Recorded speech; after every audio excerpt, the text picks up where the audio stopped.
Donald Trump তার Facebook ID থেকে post দিচ্ছেন যে শেখ হাসিনা বাংলাদেশে ফিরে আসবেন খুব শীঘ্রই।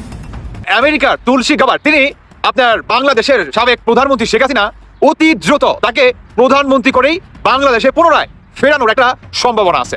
তুলসী গাবার্ডের সঙ্গে হাসিনার মিটিং হয়েছে, খবর কিন্তু একেবারে পাক্কা, এবং হাসিনার ফেরার ব্যাপারে রুটম্যাপ তো আগেই তৈরি ছিল, সেটাই সিলমোহর পড়ে গেছে। যে কোনো সময় যে কোনো কিছু ঘটে যেতে পারে, আর মোহাম্মদ ইউনূস যে কোনো সময় পদত্যাগ করবে এটা লিখে রাখতে পারে। এটা 3 দিনের মধ্যে না 7 দিনের মধ্যে নাকি এই মাসের মধ্যে, এইটা বলাটা একটু চাপ। এমন হতে পারে আজকে হয়তো এই ভিডিওটা যখন বানাচ্ছি তখনই এরকম ঘটনা ঘটে যাচ্ছে। যারা আওয়ামী লীগ করেন তাদের জন্য সবার জন্য একটি আমি মনে করি এটি সুখবর। সুখবরটা হচ্ছে যে এরকম ইউনূসের বিদায় হয়ে গেছে। ইউনূসের বিদায়ের লাশের উপরে শেষ প্যারাকটা যে ঠুকবে সেটা হচ্ছে পল কাপুর। ইউনূসের মৃত্যু হয়েছে, ওই দিন ইউনূসের বিদায় ঘন্টা বেজে গেছে। সম্মানিত দর্শক মণ্ডলী, মার্কিন প্রেসিডেন্ট ডোনাল্ড ট্রাম্প এবার তার ফেসবুক আইডি থেকে পোস্ট করেছেন যে খুব শীঘ্রই দেশে ফিরবেন সাবেক প্রধানমন্ত্রী শেখ হাসিনা। অপরদিকে মার্কিন গোয়েন্দা সংস্থার প্রধান তুলসী গ্যাবার্ডের মন্তব্যের উপর কড়া জবাব দিয়েছেন অন্তর্বর্তীকালীন সরকারের প্রধান উপদেষ্টা ডক্টর মোহাম্মদ ইউনূস। তিনি বলেন, আমরা দুনিয়ার মাঠের খেলোয়াড়, আমরা ছোট মাঠের খেলোয়াড় নই যে যার ইচ্ছা যা কিছু করবে আর আমাদের সাথে জয়লাভ করে চলে যাবে। এতটা সহজ নয়। ফলে রাজনৈতিক অঙ্গনে উত্তেজনাময় টান পরিস্থিতি বিরাজ করছে।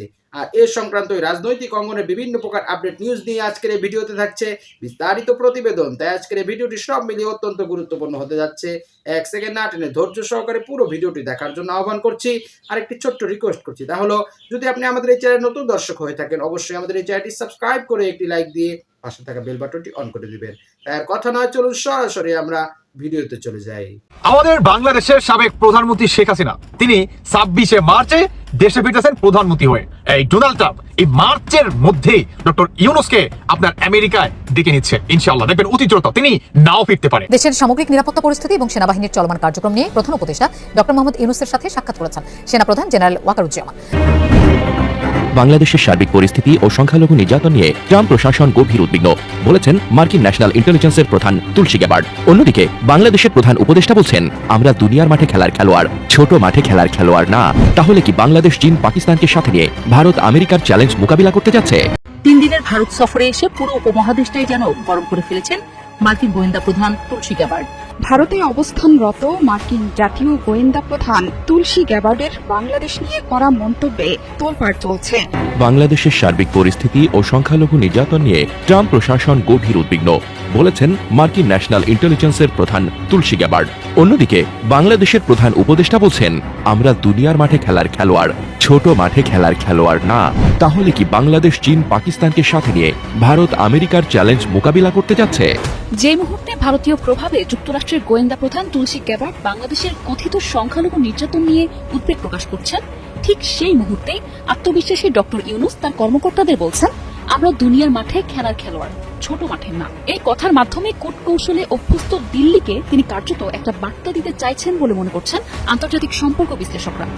ভারত সফররত মার্কিন গোয়েন্দা প্রধান তুলসী গ্যাবার্ডের বাংলাদেশ ইস্যুতে করা মন্তব্য নিয়ে চলছে সমালোচনা। বাংলাদেশে সংখ্যালঘু নির্যাতন হচ্ছে এবং ইসলামী সন্ত্রাসবাদ মাথা চাড়া দিচ্ছে, এমন মন্তব্যের করা প্রতিবাদ জানিয়েছে অন্তর্বর্তী সরকার। এবার মার্কিন যুক্তরাষ্ট্রের কর্মকর্তার দৃষ্টিভঙ্গিকে নাকচ করে বাংলাদেশের প্রতি সমর্থন জানিয়েছে ফ্রান্স। আগামী 26শে মার্চ স্বাধীনতা দিবসে সাবেক প্রধানমন্ত্রী শেখ হাসিনা বাংলাদেশে স্বাধীনতা দিবস উদযাপন করবেন। 20 মার্চ থেকে কোনো একটা কিছু ঘটতে পারে বাংলাদেশে। কেউ বলছেন তাদের মধ্যে অনেকেই যে সমন্বয়ক যারা রয়েছেন তারা অনেকে দেশ ছেড়ে পালাবেন, এয়ারপোর্ট পাহারা দিতে হবে, তাদেরকে দেশ ছাড়তে দেওয়া হবে না।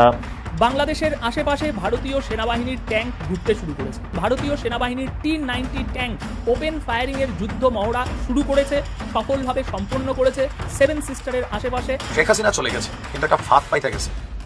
সেই ফাঁদে অলরেডি বিএনপি কট খাওয়া শুরু করছে। আর আগামী নির্বাচন পর্যন্ত এভাবে কট খাইলে ক্ষমতায় যাওয়ার জন্য বিএনপির পথে অনেকগুলা বাধা, নতুন শক্তি কিন্তু আসছে। আমরা বিএনপির আর ক্ষমতায় যাওয়া লাগবে না, বিএনপির জন্য দুর্দিন আসবে। ইউনূসের ভুল বদল, তিনি হঠাৎই ভারতের সঙ্গে সুসম্পর্ক করার বার্তা দিচ্ছেন তিনি, কিন্তু কেন, কি কারণে এইভাবে ভুল বদল হলো মোহাম্মদ ইউনূসের? কে এই তুলসী গ্যাবার্ড? দিল্লিতে এসে কেন এমন মন্তব্য করলেন তিনি? নতুন করে ঢাকা এবং দিল্লির মাঝে সংকট তৈরি হবে না তো? মার্কিন গোয়েন্দা প্রধানের কাজ কি? তিনি কি আদৌ হিন্দু ধর্মে দীক্ষিত, ভারতীয় বংশোদ্ভূত? তুলসী গ্যাবার্ডের এই মন্তব্য ঘিরে নতুন করে ঢাকা এবং দিল্লির মধ্যে চাপানোতর শুরু হয়েছে। বিতর্কের আজ ছড়িয়ে পড়ছে দাবানলের মতো। আর সে বিষয়ে আজকে আমাদের প্রাসঙ্গিক প্রসঙ্গে আলোচনার বিষয়। দিল্লিতে মার্কিন যুক্তরাষ্ট্রের গোয়েন্দা প্রধানের এই বিস্ফোরক মন্তব্য এবং ঢাকা দিল্লির সম্পর্ক আবারও তলানিতে। যদিও তুলসী গাভার্সের বক্তব্যের পরপরই ঢাকা থেকে পাল্টা প্রতিবাদ জানানো হয়েছে। বাংলাদেশের সংখ্যালঘু নির্যাতন এবং ইসলামী খেলাপথকে কেন্দ্র করে মার্কিন ন্যাশনাল ইন্টেলিজেন্সের প্রধান তুলসী গাভার্সের ভারতীয় সংবাদ মাধ্যমে যে মন্তব্য করেছেন তার প্রতিবাদ জানিয়েছে বাংলাদেশের অন্তর্বর্তীকালীন সরকার। সোমবার রাতে প্রধান উপদেষ্টার দপ্তর থেকে পাঠানো এক বিবৃতিতে বলা হয়েছে, আমরা গভীরভাবে উদ্বেগ এবং হতাশার সাথে তুলসী গাভার্সের বক্তব্য লক্ষ্য করছি। সেখানে তিনি বাংলাদেশে ধর্মীয় সংখ্যালঘুদের ওপর নিপীড়ন ও হত্যা করা হচ্ছে বলে অভিযোগ করে বলেছেন, ইসলামপন্থী সন্ত্রাসীদের হুমকির মধ্যে ইসলামী খেলাপথের আদর্শে দেশ শাসন করার আদর্শ উদ্দেশ্য নিহিত আছে। তুলসী গাভার্সের করা এই মন্তব্য বিভ্রান্তিকর এবং বাংলাদেশের সুনাম ভাবমূর্তির জন্য ক্ষতিকর বলেও উল্লেখ করেছে ডক্টর মোহাম্মদ ইউনূস সরকার। এতে বলা হয়েছে, বাংলাদেশ ঐতিহ্যগতভাবে শান্তিপূর্ণ ও অন্তর্ভুক্তিমূলক ইসলাম চর্চার জন্য সুপরিচিত এবং চরমপন্থা ও সন্ত্রাসবাদের বিরুদ্ধে লড়াইয়ের অসাধারণ অগ্রগতি অর্জন করেছে। বিবৃতিতে অন্তর্বর্তী সরকার আরও দাবি করেছে যে গাভার্ডের মন্তব্য সুনির্দিষ্ট কোনো প্রমাণ বা অভিযোগের ওপর ভিত্তি করে করা হয়নি, বরং পুরো জাতিকে মোটা দাগে অযৌক্তিকভাবে উপস্থাপন করা হয়েছে। সম্মানিত দর্শক মণ্ডলী, মার্কিন প্রেসিডেন্ট ডোনাল্ড ট্রাম্প তার ফেসবুক আইডি থেকে পোস্ট করেছেন যে খুব শীঘ্রই দেশে ফিরে আসবেন সাবেক প্রধানমন্ত্রী শেখ হাসিনা। এমনটাই দাবি করছেন নেটিজেনরা। অপরদিকে ভারতে 3 দিনের সফরে আসা মার্কিন গোয়েন্দা সংস্থার প্রধান তুলসী গ্যাবার্ডের করা মন্তব্যে কড়া জবাব দিয়েছেন অন্তর্বর্তীকালীন সরকারের প্রধান উপদেষ্টা ডক্টর মোহাম্মদ ইউনূস।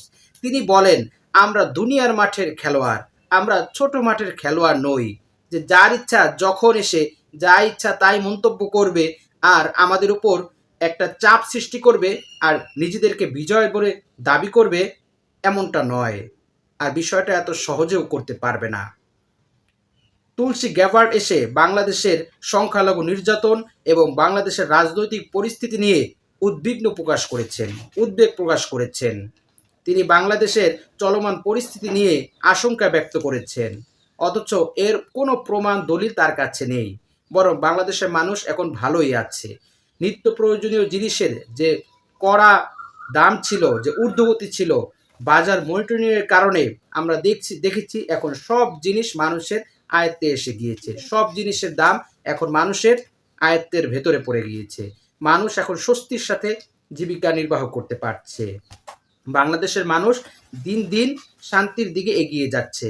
কিন্তু এই শান্তির পথে বিঘ্নতা সৃষ্টি করতে মার্কিন প্রশাসন তাদের পাঁচাটা এক গোলাম এই তুলসী গ্যাবার্ডকে এক বিশৃঙ্খলা জাল সৃষ্টি করার জন্য ভারতের মোদী সরকারের সাথে আঘাত করে বাংলাদেশের বিরুদ্ধে ষড়যন্ত্রের জাল বিছাচ্ছে। কিন্তু বাংলাদেশের জনগণ, বাংলাদেশের অন্তর্বর্তীকালীন সরকার তাদের এই জাল কখনোই, তাদের এই ষড়যন্ত্র কখনোই সফলতা দিবে না, বরং সমস্ত ষড়যন্ত্রের জালকে ছিঁড়ে ফেলে বাংলাদেশ সংস্কারের পথে, উন্নতির পথে, অগ্রগতির পথে এবং সমৃদ্ধির পথে হেঁটে যাবে। বাংলাদেশ একটি শান্তিপ্রিয় রাষ্ট্র, শান্তির পথে বাংলাদেশ এগিয়ে যাবে এবং শান্তিতে বাংলাদেশের মানুষ বিশ্বাসী। কোনো প্রকার জবরদখলকারী ওই ট্রাম্প বাহিনীর কাছে বাংলাদেশের মানুষ কখনোই মাথা নত করবে না, না মানুষ করবে, না অন্তর্বর্তীকালীন সরকার করবে। সম্মানিত দর্শক মণ্ডলী, এই ব্যাপারে আপনার কি মতামত? মার্কিন প্রশাসনের এমন অনধিকার চর্চার ব্যাপারে আপনি কি ভাবছেন? অবশ্যই আপনার সেই ভাবনাটি আমাদের সাথে শেয়ার করবেন। আর আজকের এই ভিডিওটি যদি আপনার ভালো লেগে থাকে অবশ্যই ভিডিওটি একটি লাইক দিয়ে শেয়ার করে দিবেন। আজ এই পর্যন্ত সকলে ভালো থাকবেন, সুস্থ থাকবেন, নিরাপদ থাকবেন এই আশা ব্যক্ত করে আজকে ভিডিও এখানেই শেষ করছি। আমিন ওয়া আখিরু দাওয়ানা আলহামদুলিল্লাহি রাব্বিল আলামিন। আসসালামু আলাইকুম ওয়া রাহমাতুল্লাহি ওয়া বারাকাতুহু।